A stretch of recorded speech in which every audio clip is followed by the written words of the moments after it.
আসসালামু আলাইকুম। প্রিয় দর্শক, অন্য মঞ্চের আলাপচারিতায় আপনাদের সকলকে আমন্ত্রণ জানাচ্ছি। শেখ হাসিনা আর আওয়ামী লীগ আতঙ্কে ইউনূস সরকারের ঘুম হারাম এবার বন্ধ করতে যাচ্ছে যোগাযোগ মাধ্যম। এই প্রসঙ্গটা নিয়ে আপনাদের সামনে এই মুহূর্তে কথা বলবো। আজকের সংবাদ হলো যে কার্যক্রম নিষিদ্ধ থাকা দল আওয়ামী লীগের নেতাকর্মীরা দলের সভাপতি শেখ হাসিনার সঙ্গে যোগাযোগ রাখছেন এবং অনলাইন বৈঠকে যোগ দিচ্ছেন। রাজধানীতে আওয়ামী লীগের ঝটিকা মিছিল থেকে গত বুধবার 244 জনকে গ্রেপ্তার করা হয়। তাদের মধ্যে 1.5 শতাধিক ব্যক্তি দুটি অ্যাপ ব্যবহার করে যোগাযোগ রাখতেন। আমি এখানে একটু বলে রাখি যে এই যে রাজধানীর ঝটিকা মিছিল, গত বুধবারে যে 244 জনকে গ্রেপ্তার করা হয়েছে, এই বুধবারে রাজধানী ঢাকা এবং সারা বাংলাদেশে শতাধিক মিছিল হয়েছে আওয়ামী লীগের। কোন আওয়ামী লীগ? যে আওয়ামী লীগের প্রজ্ঞাপন জারি করে ইউনূস সরকার কার্যক্রম নিষিদ্ধ করে রেখেছে। কার্যক্রম নিষিদ্ধ কার্যত অফিসিয়ালি সেই আওয়ামী লীগের কি মিছিল ঠেকিয়ে রাখা গেছে? ঠেকিয়ে রাখা যাচ্ছে না। সেই আওয়ামী লীগের প্রধান শেখ হাসিনার সাথে আওয়ামী লীগ নেতাকর্মীরা যাতে যোগাযোগ না করতে পারে, এই জন্য অনলাইনে বিশেষ করে দুটো অ্যাপ বন্ধ করবার সিদ্ধান্ত নিতে যাচ্ছে অন্তর্বর্তীকালীন সরকার। স্বরাষ্ট্র মন্ত্রণালয়ের সভাকক্ষে গতকাল রোববার অনুষ্ঠিত আইন শৃঙ্খলা সংক্রান্ত কোর কমিটির সভায় এ বিষয়ে তুলে ধরা হয়।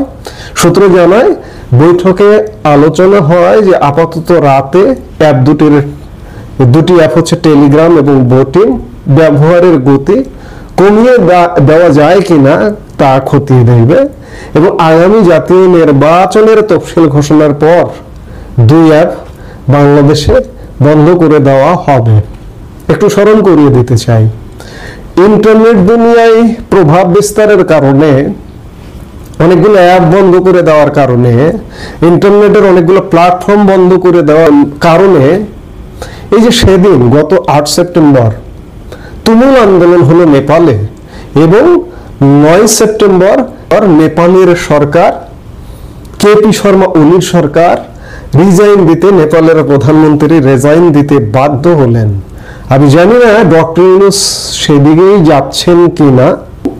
আওয়ামী লীগের কার্যক্রম বন্ধ, তারপরেও তুমুল কার্যক্রমে আওয়ামী লীগ ইতিমধ্যে নেমে গেছে। আওয়ামী লীগ প্রধান শেখ হাসিনা প্রতিদিন কোথাও না কোথাও বাংলাদেশের কোথাও না কোথাও কোনো না কোনো জেলায়, কোনো না কোনো উপজেলায় তিনি অনলাইন বৈঠকে যোগদান করছেন। আর সপ্তাহে কয়েকবার তো আওয়ামী লীগের অফিসিয়াল ফেসবুকে আসছেন, ইউটিউবে আসছেন। এসব কার্যক্রম দেখে এবং আওয়ামী লীগের শত শত মিছিল দেখে ইউনূস সরকারের আসলে ভিতে কাঁপন ধরে গেছে। ইউনূস সরকারের ঘুম হারাম হয়ে গেছে, যার দরুন আজকে ইউনূস সরকার মনে করছে যে ওই যে গত বুধবার 244 জনকে অ্যারেস্ট করা হয়েছে, তাদের মোবাইল ফোন আবার জব্দ করেছে। জব্দ করে মোবাইল ফোন ঘেটে দেখে যে বোটিং কিংবা টেলিগ্রামে যোগাযোগ চলছে।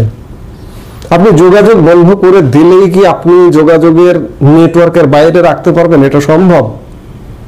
এগুলো নির্বোধের কাজ, নির্বুদ্ধিতার কাজ। আপনি ধরুন বাংলাদেশে যে কোনো ভাবে এটা বন্ধ করে রাখলেন এই অ্যাপ দুটো, আপনি যেভাবে এই যে বহুল প্রচারিত অ্যাপ, এগুলো তো নয়, টেলিগ্রাম তো বহুল মাছ পিপল বাংলাদেশের ব্যবহার করে না, কিংবা বোটিং ব্যবহার করে না। আপনি শিখিয়েছেন, আপনি যখন মেসেঞ্জার কিংবা হোয়াটসঅ্যাপে আড়ি পাথা শুরু করেছেন, তখন মানুষ বিকল্প পথ বেছে নিয়েছে, এই টেলিগ্রাম, এই বোটিং। আপনি যখন এগুলো বন্ধ করে দেবেন, তখন মানুষ ভিপিএন ব্যবহার করবে, ভিপিএন ব্যবহার করে যোগাযোগ অব্যাহত রাখবে। হাতে হাতে তখন হাতে হাতে বোটিং, হাতে হাতে টেলিগ্রাম যেমন থাকবে, ঠিক তেমনি প্রত্যেকের ফোনে ভিপিএন থাকবে। ভিপিএন ব্যবহার করে এই অ্যাপগুলো ব্যবহার করবে কিংবা বিকল্প কোনো অ্যাপে চলে যাবে। আসলে সরকার বাহাদুর যা করছেন সেগুলো সব আত্মঘাতীমূলক। এই যে আওয়ামী লীগকে নিষিদ্ধ করাটাই একটা আত্মঘাতীমূলক। আওয়ামী লীগের কার্যক্রম বা আওয়ামী লীগের সাথে অ্যাটিটিউড করা দেখে মনে হচ্ছে যেন আওয়ামী লীগ একটা জঙ্গি সংগঠন। অথচ জঙ্গি সংগঠনগুলো ওপেন হয়ে গেছে, কাজ করছে বাংলাদেশে।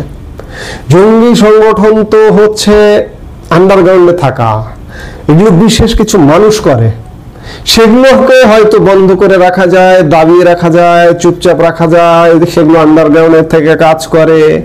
কিন্তু আওয়ামী লীগের মতো একটা রাজনৈতিক দল, এগুলো তো গণমানুষের রাজনৈতিক দল, এগুলো মানুষের মধ্যে থেকে উঠে আসা রাজনৈতিক দল, এগুলোর কার্যক্রম বন্ধ করে রেখে কি চাপায় রাখা যাবে?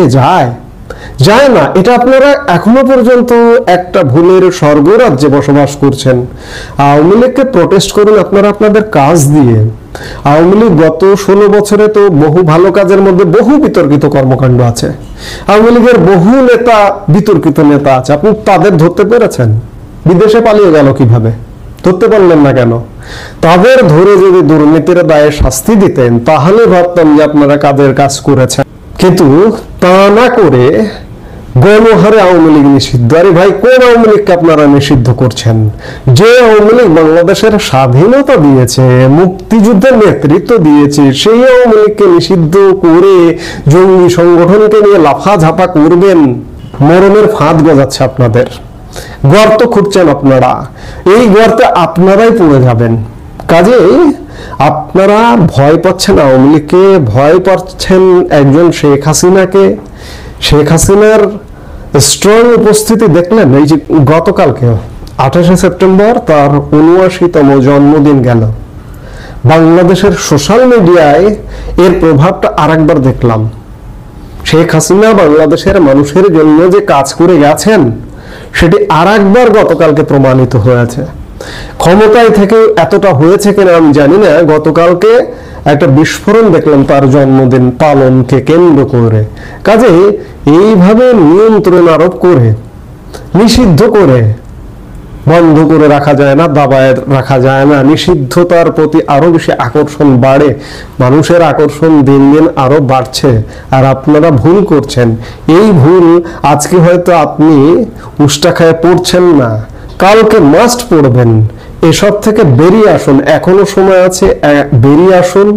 বেরিয়ে এসে সবাইকে নিয়ে, সবার সাথে নিয়ে, সবাইকে নিয়ে একটা নির্বাচনের আয়োজন করুন। যদিও প্রশ্ন আছে যে আপনাদের আয়োজন করা নির্বাচন যদি সুযোগও দেন আওয়ামী লীগের এখন যে আওয়ামী লীগ নির্বাচনে অংশ নেবে, কিন্তু আওয়ামী লীগের উচিত হবে না আপনাদের অধীনে নির্বাচনে অংশগ্রহণ করা, এবং আওয়ামী লীগ নিশ্চয়ই সেটা জানে যে আপনাদের পরিবর্তন হতে হবে, তাহলেই আওয়ামী লীগ নির্বাচনে অংশগ্রহণ করবে।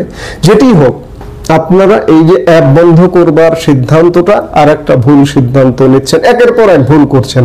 হয়তো মানুষের যখন চলে যাবার সময় হয়, মানুষ মনে হয় দিশেহারা হয়ে যায়, আমি তো চলে যাচ্ছি, কি করব, কাজ প্রতিনিয়ত ভুল করে। আপনারাও ভুল করছেন, আপনাদেরও যাবার সময় হয়েছে, আপনাদেরও যেতে হবে শীঘ্রই। সেই সময়টা হয়তো কাউন্টডাউন হয়ে গেছে ইতিমধ্যে। আজকে আমাদের কাগজে আনন্দবাজারে একটা দুর্দান্ত রিপোর্ট বেরিয়েছে। মানে রিপোর্টটায় বলা হচ্ছে মার্চ টু যমুনা। মানে এবার ভেবে দেখুন, মার্চ টু যমুনা হবে। মানে এই যে মিছিলগুলো আস্তে আস্তে বাড়ছে, মানুষের সমর্থন পাশে আসছে। আমি বলেছিলাম না, ধীরে ধীরে মিছিলের বহর বাড়বে এবং সংখ্যায় বাড়বে, ধীরে ধীরে সেই দিকে যাচ্ছে। এবার আওয়ামী লীগ সাহস করছে, তারা মার্চ টু যমুনা করবে, ডাক দেবে। তো এখানে আমাদের এখানে লেখা হয়েছে, এটা মানুষের ক্ষোভই আওয়ামী লীগের আন্দোলনের রসদ। আনন্দবাজারে বেরিয়েছে, দেখে নিন আপনারা। নিষিদ্ধ ঘোষিত হওয়ার 4 মাস পরে শেখ হাসিনার দল আওয়ামী লীগ প্রবল উদ্যমে দেশ জুড়ে প্রতিবাদকে তুঙ্গে পর্যায়ে নিয়ে যাওয়ার কাজ চালিয়ে যাচ্ছে। রাজনৈতিক বিশ্লেষকদের একটা বড় অংশের মতে দিন দিন আওয়ামী লীগের মিছিলের দৈর্ঘ্য যেভাবে বাড়ছে তাতে দলের নেতারা উৎসাহিত হতেই পারেন। আগামী দিনে আরো বড় আন্দোলনের কথা চিন্তা করছেন আওয়ামী লীগ নেতৃত্ব। আওয়ামী লীগ সূত্রের খবর, মোহাম্মদ ইউনুস জামানায় রীতিমতো স্টিম রোলার চালানো হচ্ছে দলের উপরে। তা সত্ত্বেও দলের তৃণমূল স্তরের নেতাকর্মীদের দলের প্রতি আনুগত্যে ভাটা পড়েনি। তার মূল কারণ সাধারণ মানুষের সমর্থন। নাম প্রকাশ না করার শর্তে বাংলাদেশে থাকা এক আওয়ামী লীগ নেতা বলেন, আগে আওয়ামী লীগের নাম শুনলে লোকে গালিগালাজ করত, সেই পরিস্থিতি সম্পূর্ণ পাল্টে গিয়েছে। মব সন্ত্রাস থেকে তোলাবাজির রাজত্ব কায়েম হয়েছে, মানুষ দিশেহারা, আর সেই সুযোগটাই কাজে লাগাচ্ছি। আমি বলেছিলাম না, বিষ মাথা থেকে পায়ে নেমে যাবে, সময় গেলে সেই বিষ পায়ে নেমে গেছে। আরো কি বলছে, আওয়ামী লীগ নেতৃত্বের দাবি নিত্য প্রয়োজনীয় জিনিসের দাম আকাশ ছোঁয়া, আইন শৃঙ্খলা পরিস্থিতি কার্যত ভেঙে পড়েছে, শিক্ষাক্ষেত্রে নৈরাজ্য, সব মিলিয়ে মানুষের মধ্যে অসন্তোষ তীব্র থেকে তীব্রতর হচ্ছে। তার বহিঃপ্রকাশ দেখা যাচ্ছে মিছিলগুলিতে। ঢাকা থেকে চট্টগ্রাম সর্বত্র আওয়ামী লীগের মিছিলগুলির আকার বাড়ছে।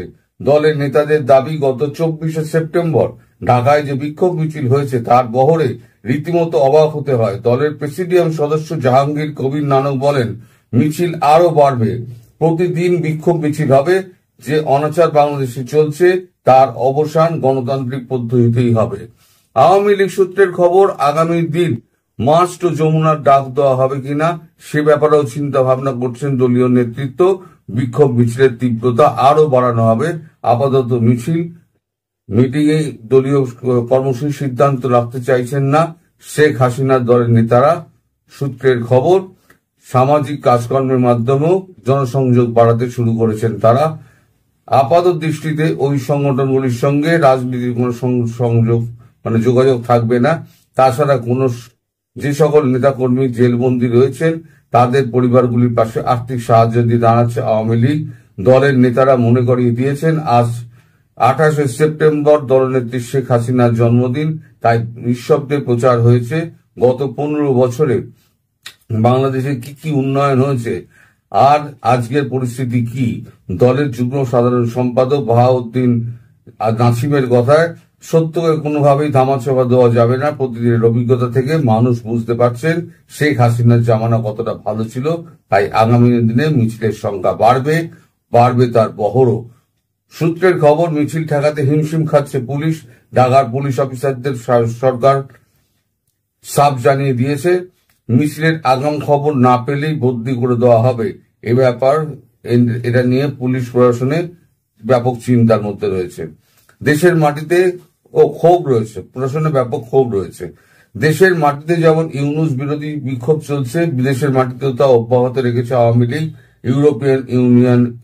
ইউরোপিয়ান আওয়ামী লীগের সভাপতি নজরুল ইসলামের কথায়, ইউনূসের 1.5 বছরের শাসনে দেশ বন্দিশালায় পরিণত হয়েছে।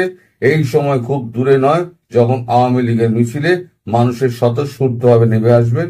গণ অভ্যুত্থানের মাধ্যমে ইউনূসের পতন ঘটাবে সাধারণ মানুষ। এটাই হবে, আমি বলেছিলাম না, এইটাই হবে।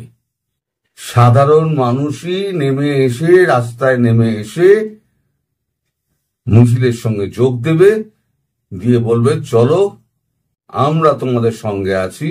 আমি বহুদিন আগে বলেছিলাম যে ঘর থেকে টেনে টেনে সমস্ত এদের আওয়ামী লীগ কর্মীদের বার করে নেবে সাধারণ মানুষ, কারণ তারা অত্যাচারে তারা জীর্ণ শীর্ণ অনাহারে শীর্ণ হয়ে গিয়েছে।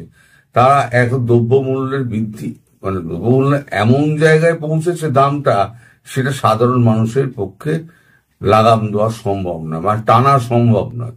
আমাদের এখানে একটা লাউ হচ্ছে 25 টাকা থেকে 30 টাকা, বড় লাউ যদি আপনি বলেন, বেশ এরকম সাইজের একটা মোটা লাউ বলেন, বা লম্বাটে যদি আপনি বলেন এত বড় লাউ, তাহলে পরে সেটার দাম 25 থেকে 30 টাকা, খুব বেশি হলে। যদি 30 টাকার বেশি চায় তাহলে প্রায় মারতে ওঠে এরকম অবস্থা। সেই লাউ এখন শুনছি 80 টাকা। একটা সামান্য লাউ যেটা রান্না করলে একটা বড় লাউ এইটুকু হয়ে যাবে, তার মধ্যে এত জল থাকে, তা মানুষ খাবে কি? চালের দর তো 100 টাকা পেরিয়ে চলে গিয়েছে, ডাল তো ধরাছোঁয়ার বাইরে, তেলও তাই অবস্থা। রোজ মজুদদারদের অত্যাচারে একেবারে মানুষ পাগল হয়ে যাচ্ছে। ইউনূসের এদিকে কোনো নজর নেই। ইউনূসের গিয়ে শুধু বড় বড় বক্তৃতা আর ভারত বিরোধিতা। আরে ভারত বিরোধিতা করবি তো কর না, ভারত বিরোধিতা করতে কেউ না করেনি, ভারত বিরোধিতা করো, কিন্তু দেশের মানুষকে বাঁচিয়ে তো ভারত বিরোধিতা হবে। দেশের মানুষই যদি না থাকে তাহলে কিসের বাংলাদেশ আর কিসের তুমি নেতা? তাকে তো দেশ বাঁচাও, দেশের মানুষকে বাঁচাও, তবে না তুমি টিকে থাকবে গদিতে।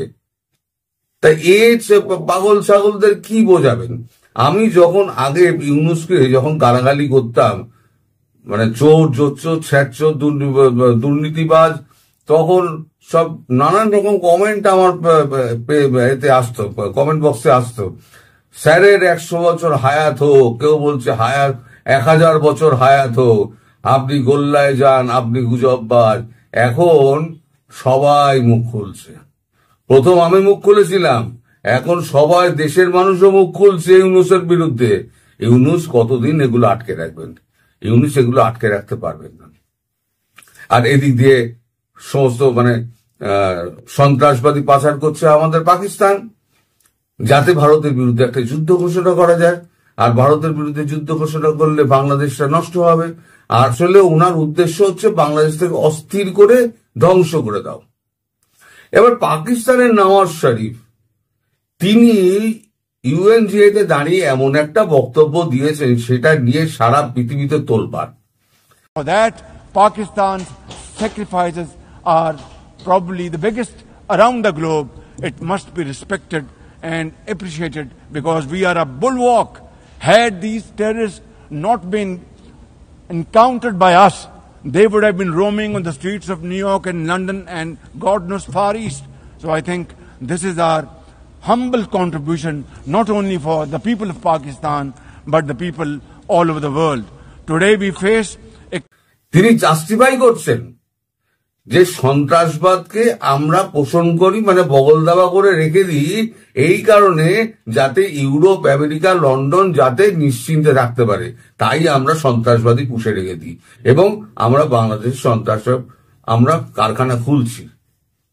এটা হচ্ছে তার বক্তব্য। এই বক্তব্যের পরে তার অবস্থা খুব খারাপ।